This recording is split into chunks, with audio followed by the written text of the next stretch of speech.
ನಮಸ್ಕಾರ ವೀಕ್ಷಕರೇ ಆಪರೇಷನ್ ಸಿಂಧೂರದ ಬೆನ್ನಲ್ಲೇ ಇಬ್ಬರು ಮಹಿಳಾ ಸೇನಾಧಿಕಾರಿಗಳು ಭಾರಿ ಸದ್ದು ಮಾಡುತ್ತಿದ್ದಾರೆ. ಇಡೀ ದೇಶದ ಗಮನ ಸೆಳೆಯುವುದರ ಜೊತೆಗೆ ಇಡೀ ಜಗತ್ತಿನ ಗಮನವನ್ನ ಸೆಳೆದಿದ್ದಾರೆ. ಭಾರತೀಯ ಇತಿಹಾಸದಲ್ಲಿ ಮೊದಲ ಬಾರಿಗೆ ಇಬ್ಬರು ಮಹಿಳಾ ಅಧಿಕಾರಿಗಳು ಪ್ರಮುಖ ಮಿಲಿಟರಿ ಕಾರ್ಯಾಚರಣೆಯ ಕುರಿತು ಅಧಿಕೃತ ಪತ್ರಿಕಾಗೋಷ್ಠಿಯ ನೇತೃತ್ವ ವಹಿಸಿ ಇತಿಹಾಸವನ್ನ ಸೃಷ್ಟಿಸಿದ್ದಾರೆ. ಆ ಇಬ್ಬರು ಮಹಿಳಾ ಅಧಿಕಾರಿಗಳು ಬೇರಾರುವಲ್ಲ, ವ್ಯಾಪಕ ಕಾರ್ಯಾಚರಣೆಯ ಅನುಭವ ಹೊಂದಿರುವ ಭಾರತೀಯ ವಾಯುಪಡೆಯ helicopter pilot wing commander Vyomika Singh ಮತ್ತು ಹಲವು ಇತಿಹಾಸವನ್ನ ನಿರ್ಮಿಸಿರುವ ಭಾರತೀಯ ಸೇನೆಯ ಕರ್ನಲ್ ಸೋಫಿಯಾ ಖುರೇಶಿ. ವಿದೇಶಾಂಗ ಕಾರ್ಯದರ್ಶಿ ವಿಕ್ರಮ್ ಮಿಶ್ರಾ ಅವರ ಜೊತೆಗೆ ಆಪರೇಷನ್ ಸಿಂಧೂರದ ಬಗ್ಗೆ ಈ ಇಬ್ಬರು ವಿವರಿಸಿದ್ರು. ಇನ್ನು ಈ ಇಬ್ಬರ ಸಾಧನೆಯನ್ನ ಕೇಳಿದ್ರೆ, ಅವರ ಪರಾಕ್ರಮವನ್ನ ಕೇಳಿದ್ರೆ ಎಂತವರಿಗೂ ಸ್ಫೂರ್ತಿ ತುಂಬಬಲ್ಲದು. ಅಂತಹ ಸ್ಫೂರ್ತಿದಾಯಕ ಜೀವನದ ಕಥೆ ಅವರದ್ದು. ವೀಕ್ಷಕರೇ, ಪಹಲ್ಗಾಮ್ ದಾಳಿಗೆ ಬಲಿಯಾದಂತಹ ಕುಟುಂಬಕ್ಕೆ ನ್ಯಾಯ ಒದಗಿಸುವುದಕ್ಕೆ ಈಗಾಗಲೇ ಹಲವು ಉಗ್ರರ ತಲೆಯನ್ನ ಚೆಂಡಾಡಲಾಗಿದೆ. ಆಪರೇಷನ್ ಸಿಂಧೂರದಲ್ಲಿ ಈ ಇಬ್ಬರು ಅಧಿಕಾರಿಗಳು ಕೂಡ ಭಾಗಿಯಾಗಿದ್ದಾರೆ. ಪಾಕಿಸ್ತಾನದ ಮೇಲೆ ನಡೆದಂತಹ ದಾಳಿಯ ಬಗ್ಗೆ ಮಾಹಿತಿ ನೀಡುವುದಕ್ಕೆ ರಕ್ಷಣಾ ಸಚಿವರು ಅಥವಾ ವಾಯುಪಡೆ ಮತ್ತು ಸೇನಾಪಡೆಯ ಮುಖ್ಯಸ್ಥರು ಸುದ್ದಿಗೋಷ್ಠಿಯನ್ನ ನಡೆಸುತ್ತಾರೆ ಅಂತಲೇ ಎಲ್ಲರೂ ಭಾವಿಸಿದ್ರು. ಆದರೆ ಆ ಜಾಗದಲ್ಲಿ ಇಬ್ಬರು ಮಹಿಳಾ ಅಧಿಕಾರಿಗಳು ಕುಳಿತು ಈ ಆಪರೇಷನ್ ಸಿಂಧೂರದ ಬಗ್ಗೆ ಇಂಚಿಂಚು ಮಾಹಿತಿಯನ್ನ ಕೊಟ್ಟಿದ್ದಾರೆ. ಇದು ಮತ್ತೊಮ್ಮೆ ನರೇಂದ್ರ ಮೋದಿಯವರ ನಿರ್ಧಾರ. ಮೋದಿಯವರ ಈ ನಿರ್ಧಾರದ ಹಿಂದೆ ಪ್ರಮುಖ ಬಲವಾದ ಕಾರಣ ಇದೆ. ಮಿಶ್ರಾ ಅವರ ಜೊತೆಗೆ ಈ ಇಬ್ಬರು ಮಹಿಳಾ ಅಧಿಕಾರಿಗಳನ್ನ ಇಲ್ಲಿ ನೇಮಿಸುವ ಮೂಲಕವಾಗಿ ಸೂಕ್ಷ್ಮ ಸಂದೇಶವನ್ನ ರವಾನಿಸಿದ್ದಾರೆ. ಇಲ್ಲಿ ನಮ್ಮ ಕರ್ನಾಟಕಕ್ಕೂ ಮತ್ತಷ್ಟು ಹೆಮ್ಮೆಯ ಸಂಗತಿ ಅಂದ್ರೆ, ಇದರಲ್ಲಿ ಓರ್ವ ಮಹಿಳಾ ಅಧಿಕಾರಿ ನಮ್ಮ ಕರ್ನಾಟಕದ ಸೊಸೆ ಅಂದ್ರೆ ನೀವು ನಂಬಲೇಬೇಕು. ಹಾಗಾದ್ರೆ ಮೋದಿ ಮಹಿಳಾ ಅಧಿಕಾರಿಗಳನ್ನೇ ಇಲ್ಲಿ ನೇಮಿಸಿದ್ಯಾಕೆ? ಶತ್ರುಗಳ ಎದೆಯಲ್ಲಿ ನಡುಕ ಹುಟ್ಟಿಸುವ ಈ ರಣ ಬೇಟೆಗಾರರು ಯಾರು? ಆ ಇಬ್ಬರು ಸಿಂಹಿಣಿಗಳ ಹಿನ್ನೆಲೆ ಏನು? ಮೋದಿಯ ಈ ನಿರ್ಧಾರದ ಹಿಂದೆ ಯಾವೆಲ್ಲ ಸೂಕ್ಷ್ಮ ವಿಷಯಗಳು ಅಡಗಿದೆ? ಆ ಬಗ್ಗೆ ಒಂದು ಸಂಪೂರ್ಣವಾದಂತಹ ವರದಿ ನೋಡೋಣ. ವೀಕ್ಷಕರೇ, ಜಮ್ಮು ಕಾಶ್ಮೀರದ ಪಹಲ್ಗಾಮ್ನಲ್ಲಿ ನಡೆದ ಭಯೋತ್ಪಾದಕ ದಾಳಿಯ ನಂತರ ಭಾರತ ತೀವ್ರವಾದ ಪ್ರತಿಕ್ರಿಯೆಯನ್ನ ನೀಡಿದೆ. ಮೇ 7ರ ಮುಂಜಾನೆ ಭಾರತ ಪಾಕಿಸ್ತಾನ ಮತ್ತು ಪಾಕಿಸ್ತಾನ ಆಕ್ರಮಿತ ಜಮ್ಮು ಕಾಶ್ಮೀರದಾದ್ಯಂತ ಭಯೋತ್ಪಾದಕ ಶಿಬಿರಗಳ ಮೇಲೆ ಅನೇಕ ದಾಳಿಗಳನ್ನು ನಡೆಸಿತು. ಪಹಲ್ಗಾಮ್ನಲ್ಲಿ ಕೊಲ್ಲಲ್ಪಟ್ಟವರ ಪತ್ನಿಯರು ಮತ್ತು ಕುಟುಂಬಗಳ ಸ್ಮರಣಾರ್ಥ ಈ ಕಾರ್ಯಾಚರಣೆಗೆ ಆಪರೇಷನ್ ಸಿಂಧೂರ ಅಂತ ಹೆಸರಿಡಲಾಗಿದೆ. ಪಹಲ್ಗಾಮ್ ಉಗ್ರರ ದಾಳಿಗೆ ಆಪರೇಷನ್ ಸಿಂಧೂರದ ಮೂಲಕವಾಗಿ ಭಾರತೀಯ ಸೇನೆ ಪ್ರತಿಕಾರವನ್ನ ತೀರಿಸಿಕೊಂಡಿದೆ. ಈ ಕಾರ್ಯಾಚರಣೆ ಕುರಿತಾದ ಅಧಿಕೃತ ಮಾಧ್ಯಮಗೋಷ್ಠಿಯಲ್ಲಿ ಸಿಂಧೂರ ಆಪರೇಷನ್ನ ಭಾಗವಾಗಿರುವ ಭಾರತೀಯ ಸೇನೆಯ ಕರ್ನಲ್ ಸೋಫಿಯಾ ಖುರೇಶಿ ಮತ್ತು ವಾಯುಸೇನೆಯ ವಿಂಗ್ ಕಮಾಂಡರ್ ವ್ಯೋಮಿಕಾ ಸಿಂಗ್ ಮಾಧ್ಯಮಗಳಿಗೆ ಇಂಚಿಂಚು ಮಾಹಿತಿಯನ್ನ ಕೊಟ್ಟರು. ಈ ಸಂದರ್ಭದಲ್ಲಿ ಕರ್ನಲ್ ಖುರೇಶಿ ಅವರು ಗುಪ್ತಚರ ಮಾಹಿತಿ ಮತ್ತು ಗುರಿಗಳನ್ನ ವಿವರಿಸಿದ್ರೆ, ವಿಂಗ್ ಕಮಾಂಡರ್ ವ್ಯೋಮಿಕಾ ಸಿಂಗ್ ಅವರು ಭಾರತದ ಸಂಯಮ ಮತ್ತು ಪರಿಸ್ಥಿತಿ ಉಲ್ಬಣವನ್ನ ಎದುರಿಸಲು ಸಿದ್ಧತೆಯನ್ನ ವಿವರಿಸಿದ್ರು. ಇಬ್ಬರೂ ಸಹ ಈಗ ಇಡೀ ದೇಶದ ಗಮನ ಸೆಳೆದಿದ್ದಾರೆ, ಚರ್ಚೆಯ ವಿಷಯವಾಗಿದ್ದಾರೆ. ಇನ್ನು ಈ ಇಬ್ಬರ ಜೀವನದ ಕಥೆಯೂ ಕೂಡ ಅತ್ಯಂತ ಸ್ಫೂರ್ತಿದಾಯಕ. ಮೊದಲನೆಯದಾಗಿ ಕರ್ನಲ್ ಸೋಫಿಯಾ ಖುರೇಶಿ ಅವರು ಮೂಲತಃ ಗುಜರಾತ್ನ ವಡೋದರದವರು. 1981ರಲ್ಲಿ ಜನಿಸಿದ ಅವರಿಗೆ ಸದ್ಯ 44 ವರ್ಷ ವಯಸ್ಸು. ಸೋಫಿಯಾ ಅವರ ಮಿಲಿಟರಿಯೊಂದಿಗಿನ ಸಂಬಂಧ ತಲೆಮಾರುಗಳಷ್ಟು ಹಳೆಯದು. ಸೇನಾ ಹಿನ್ನೆಲೆಯ ಕುಟುಂಬದಿಂದ ಬಂದಿರುವ ಖುರೇಶಿ ಅವರ ತಾತ ಭಾರತೀಯ ಸೇನೆಯಲ್ಲಿ ಸೈನಿಕರಾಗಿದ್ರು. ಇನ್ನು ಅವರ ತಂದೆ ಕೂಡ ಸೇನಾ ವಿಭಾಗವೊಂದರಲ್ಲಿ ಶಿಕ್ಷಕರಾಗಿ ಕೆಲಸವನ್ನ ಮಾಡಿದ್ದಾರೆ. ಜೈವಿಕ ರಸಾಯನಶಾಸ್ತ್ರದಲ್ಲಿ ಸ್ನಾತಕೋತ್ತರ ಪದವಿಯನ್ನ ಹೊಂದಿರುವ ಸೋಫಿಯಾ ಖುರೇಶಿ ಅವರು 1999ರಲ್ಲಿ ಚೆನ್ನೈನ ಆಫೀಸರ್ಸ್ ಟ್ರೈನಿಂಗ್ ಅಕಾಡೆಮಿಯ ಮೂಲಕವಾಗಿ ನಿಯೋಜಿತರಾಗಿ ಭಾರತೀಯ ಸೇನೆಯ ಪ್ರಮುಖ ಶಾಖೆಯಾದ ಕಾರ್ಪ್ಸ್ ಆಫ್ ಸಿಗ್ನಲ್ಸ್ಗೆ ಸೇರಿಕೊಳ್ತಾರೆ. ಅಲ್ಲಿಂದ ಇಲ್ಲಿಯವರೆಗೆ ಹಲವು ಸಾಧನೆಗಳನ್ನ ಮಾಡುವ ಮೂಲಕವಾಗಿ ಇತಿಹಾಸವನ್ನೇ ನಿರ್ಮಿಸಿದ್ದಾರೆ. 2016ರಲ್ಲಿ ಎಕ್ಸ್ಪರ್ಟೈಸ್ ಫೋರ್ಸ್ 18 ಎಂಬ ಬಹುರಾಷ್ಟ್ರೀಯ ಮಿಲಿಟರಿ ಸಮರಾಭ್ಯಾಸದಲ್ಲಿ ಭಾರತೀಯ ಸೇನಾ ತುಕಡಿಯನ್ನ ಮುನ್ನಡೆಸಿದ ಮೊದಲ ಮಹಿಳಾ ಅಧಿಕಾರಿ ಎಂಬ ಹೆಗ್ಗಳಿಕೆಗೆ ಪಾತ್ರರಾಗಿದ್ದಾರೆ. 2016ರಲ್ಲಿ ಮಾರ್ಚ್ 2ರಿಂದ ಮಾರ್ಚ್ 8ರವರೆಗೆ ಪುಣೆಯಲ್ಲಿ ನಡೆದಂತಹ ಈ ಒಂದು ಸಮರಾಭ್ಯಾಸದಲ್ಲಿ ಚೀನಾ, ಅಮೆರಿಕ, ರಷ್ಯಾ, ಜಪಾನ್ ಮತ್ತು ದಕ್ಷಿಣ ಕೊರಿಯಾದಂತಹ ಪ್ರಮುಖ ದೇಶಗಳು ಸೇರಿದಂತೆ 18 ಆಸಿಯನ್ ದೇಶಗಳು ಭಾಗಿಯಾಗಿದ್ವು. ಅವರು ಶಾಂತಿ ಪಾಲನಾ ಕಾರ್ಯಾಚರಣೆಗಳು ಮತ್ತು ಮಾನವೀಯ ಗಣಿಕ್ರಿಯೆಯಲ್ಲಿ ತರಬೇತಿಯ ಮೇಲೆ ಕೇಂದ್ರೀಕರಿಸಿದ 40 ಸದಸ್ಯರ ಭಾರತೀಯ ತುಕಡಿಯನ್ನ ಮುನ್ನಡೆಸಿದ್ರು. ಆಗ ಖುರೇಶಿ ಅವರಿಗೆ 35 ವರ್ಷ ವಯಸ್ಸು. ಭಾಗವಹಿಸುವ ಎಲ್ಲ ರಾಷ್ಟ್ರಗಳ ಪೈಕಿ ಏಕೈಕ ಮಹಿಳಾ ಕಮಾಂಡರ್ ಆಗಿದ್ರು. ಹೀಗೆ ಬಹುರಾಷ್ಟ್ರೀಯ ಮಿಲಿಟರಿ ಕವಾಯತ್ನಲ್ಲಿ ಭಾರತವನ್ನ ಪ್ರತಿನಿಧಿಸುವ ಮೂಲಕವಾಗಿ ಇತಿಹಾಸವನ್ನ ನಿರ್ಮಾಣ ಮಾಡಿದ್ದಾರೆ. ಇನ್ನು ಕರ್ನಲ್ ಖುರೇಷಿ ಅವರು ವಿಶೇಷವಾಗಿ ವಿಶ್ವಸಂಸ್ಥೆಯ ಶಾಂತಿಪಾಲನಾ ಕಾರ್ಯಾಚರಣೆಗಳಲ್ಲಿ ಕೂಡ ಮಹತ್ವದ ಪಾತ್ರ ವಹಿಸಿದ್ದಾರೆ. 2006ರಲ್ಲಿ ಅವರು ಕಾಂಗೋ ಪ್ರಜಾಸತ್ತಾತ್ಮಕ ಗಣರಾಜ್ಯಕ್ಕೆ ಅಂದ್ರೆ DRCಗೆ ಮಿಲಿಟರಿ ವೀಕ್ಷಕರಾಗಿ ಹಾರ್ಡ್ಫೀಲ್ಡ್ ಪೋಸ್ಟಿಂಗ್ ಆಗಿ ಸೇರ್ಪಡೆಗೊಂಡ 2ನೇ ಬ್ಯಾಚ್ ಮಹಿಳಾ ಅಧಿಕಾರಿಗಳ ಭಾಗವಾಗಿದ್ರು. ಇದೇ DRCಯಲ್ಲಿ 2006ರ ಅಧ್ಯಕ್ಷೀಯ ಚುನಾವಣೆಯ ಸಮಯದಲ್ಲಿ ಅವರು ಚುನಾವಣೆ ಮತ್ತು ಜೆಂಡರ್ ಇಲಾಖೆಗಳೊಂದಿಗೆ ಸಮನ್ವಯವನ್ನ ಸಾಧಿಸಿ ಸ್ಥಳಾಂತರಗೊಂಡ ಮಕ್ಕಳನ್ನ ಮತ್ತೆ ಒಗ್ಗೂಡಿಸುವಲ್ಲಿ ಪ್ರಮುಖ ಪಾತ್ರ ವಹಿಸಿದ್ರು. 2010ರಿಂದ ಅವರು ನವದೆಹಲಿಯಲ್ಲಿರುವ ವಿಶ್ವಸಂಸ್ಥೆಯ ಶಾಂತಿಪಾಲನಾ ಕಾರ್ಯಾಚರಣೆಗಳ ಕೇಂದ್ರಗಳೊಂದಿಗೆ ಕೆಲಸವನ್ನ ಮಾಡ್ತಿದ್ದಾರೆ.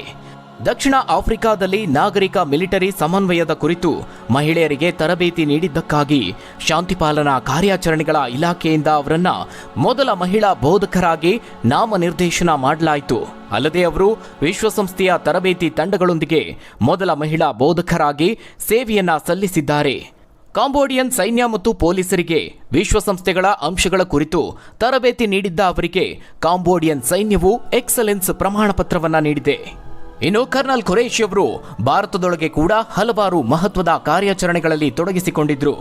ವಿಶೇಷವಾಗಿ ಪಂಜಾಬ್ ಗಡಿಯಲ್ಲಿ ನಡೆದಂತಹ ಆಪರೇಷನ್ ಪರಾಕ್ರಮ್ನಲ್ಲಿ ಕೂಡ ಭಾಗವಹಿಸಿದ್ರು. ಇದಕ್ಕಾಗಿ ಅವರು general officer commanding in chief ಅವರಿಂದ ಪ್ರಶಂಸಾ ಪತ್ರವನ್ನ ಪಡೆದಿದ್ರು.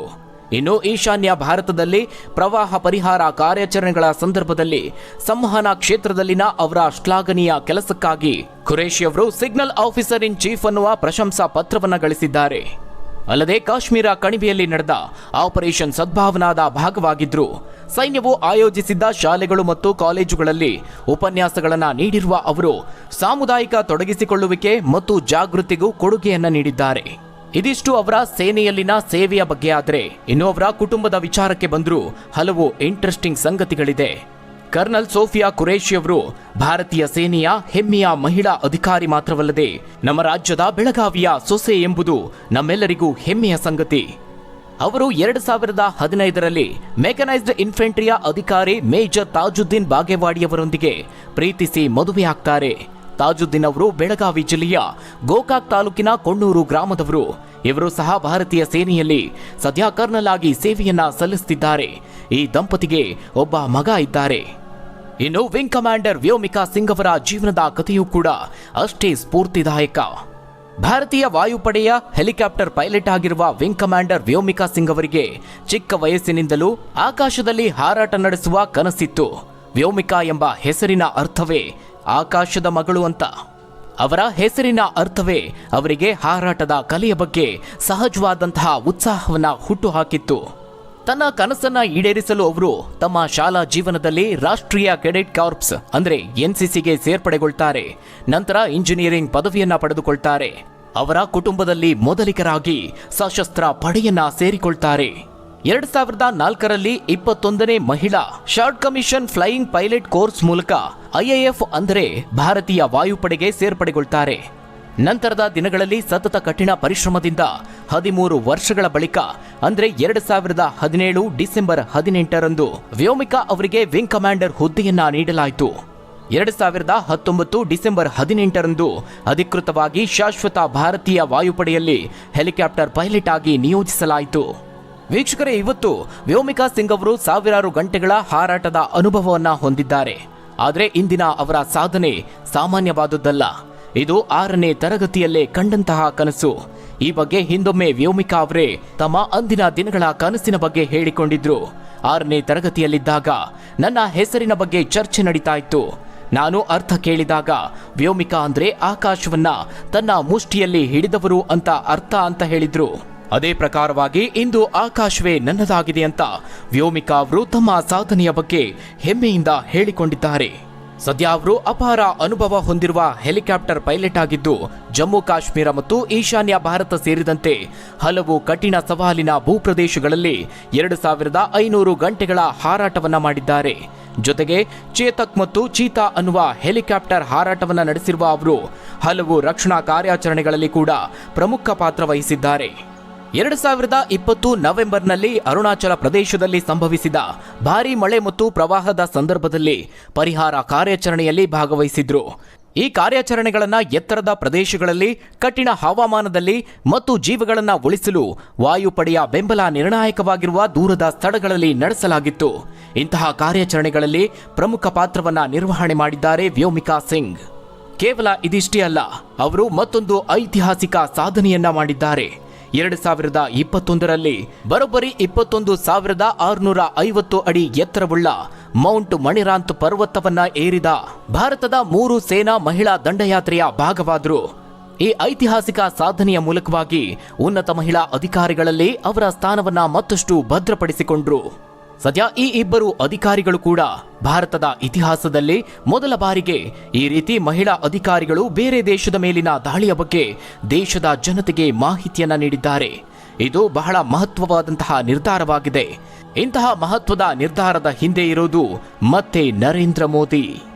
ಭಾರತದ ನಾರಿ ಶಕ್ತಿ ಬಗ್ಗೆ ಮಾತನಾಡುವ ಪ್ರಧಾನಿ ನರೇಂದ್ರ ಮೋದಿಯವರು ಭಾರತದ ಹಿಂದೂ ಮಹಿಳೆಯರ ಕುಂಕುಮ ಅಳಿಸಿದ ಉಗ್ರರಿಗೆ ತಕ್ಕ ಉತ್ತರವನ್ನ ಕೊಡೋದಕ್ಕೆ ಈ ಆಪರೇಷನ್ ಸಿಂಧೂರ ಅನ್ನುವ ಹೆಸರಲ್ಲೇ ಪಾಕಿಸ್ತಾನದ ಮೇಲೆ ದಾಳಿಯನ್ನ ನಡೆಸಿದ್ದಾರೆ. ಹಾಗೆ ಪಹಲ್ಗಾಮ್ ದಾಳಿಯಲ್ಲಿ ಮೃತರಾದವರ ಪತ್ನಿಯರಲ್ಲಿ ಧೈರ್ಯ ಮತ್ತು ಆತ್ಮವಿಶ್ವಾಸವನ್ನ ಮೂಡಿಸಲು ಮಹಿಳಾ ಅಧಿಕಾರಿಗಳಿಂದಲೇ ಸುದ್ದಿಗೋಷ್ಠಿಯನ್ನ ನಡೆಸಿದ್ದಾರೆ. ಆ ಮೂಲಕವಾಗಿ ಶತ್ರುಗಳಿಗೆ ಖಡಕ್ ಸಂದೇಶವನ್ನ ಕೊಟ್ಟಿದ್ದಾರೆ. ನೀವು ಯಾರನ್ನ ಅಸಮರ್ಥರೆಂದು ಕಂಡು ಹೀನಾಯವಾಗಿ ನಡೆಸಿಕೊಂಡಿರೋ ಅದೇ ಮಹಿಳೆಯರು ನಿಮ್ಮ ವಿರುದ್ಧ ಯುದ್ಧ ಸಾರಿದ್ದಾರೆ ಎಂಬ ಸಂದೇಶವನ್ನ ಉಗ್ರರಿಗೆ ನೀಡಲಾಗಿದೆ. ಆ ಮೂಲಕ ಭಾರತದಲ್ಲಿ ಮಹಿಳೆಯರಿಗೆ ಇರುವ ಸ್ಥಾನವನ್ನ ನರೇಂದ್ರ ಮೋದಿ ಜಗತ್ತಿಗೆ ಸಾರಿದ್ದಾರೆ. ಸುದ್ದಿಗೋಷ್ಠಿಯಲ್ಲಿ ಈ ಮಹಿಳಾ ಅಧಿಕಾರಿಗಳ ಉಪಸ್ಥಿತಿಯು ಭಾರತದ ಶಕ್ತಿಯ ಪ್ರಬಲ ಸಂದೇಶ, ವೃತ್ತಿಪರತೆ, ದೇಶದಲ್ಲಿ ರಕ್ಷಣಾ ಪಡೆಯಲ್ಲಿ ಬೆಳೆಯುತ್ತಿರುವ ಮಹಿಳಾ ಪ್ರಾಬಲ್ಯತೆಯನ್ನ ಅಭಿವ್ಯಕ್ತಪಡಿಸಿದೆ. ಸದ್ಯ ಇಂತಹದೊಂದು ಮಹಿಳಾ ನಾಯಕತ್ವಕ್ಕೆ ಪ್ರಶಂಸೆ ವ್ಯಕ್ತವಾಗ್ತಿದೆ. ಅದರಲ್ಲೂ ವಿಶೇಷವಾಗಿ ಪಹಲ್ಗಾಮ್ ಉಗ್ರರ ದಾಳಿಯಲ್ಲಿ ತಮ್ಮ ಪತಿಯನ್ನ ಕಳೆದುಕೊಂಡ ಮಹಿಳೆಯರನ್ನ ಗೌರವಿಸುವ ಈ ಆಪರೇಷನ್ ಸಿಂಧೂರ್ನ ಸಾಂಕೇತಿಕ ಹೆಸರಿನ ಸಂದರ್ಭದಲ್ಲಿ ಈ ಇಬ್ಬರು ಮಹಿಳಾ ಅಧಿಕಾರಿಗಳ ಉಪಸ್ಥಿತಿ ನ್ಯಾಯದ ಸಂದೇಶವನ್ನ ಒತ್ತಿ ಹೇಳಿತು. ಇದು ಮಾತ್ರ ಅಲ್ಲ, ಸರ್ವಧರ್ಮ ಸಮನ್ವಯತೆಯನ್ನು ಕೂಡ ಕಾಪಾಡಿಕೊಳ್ಳಲಾಯಿತು.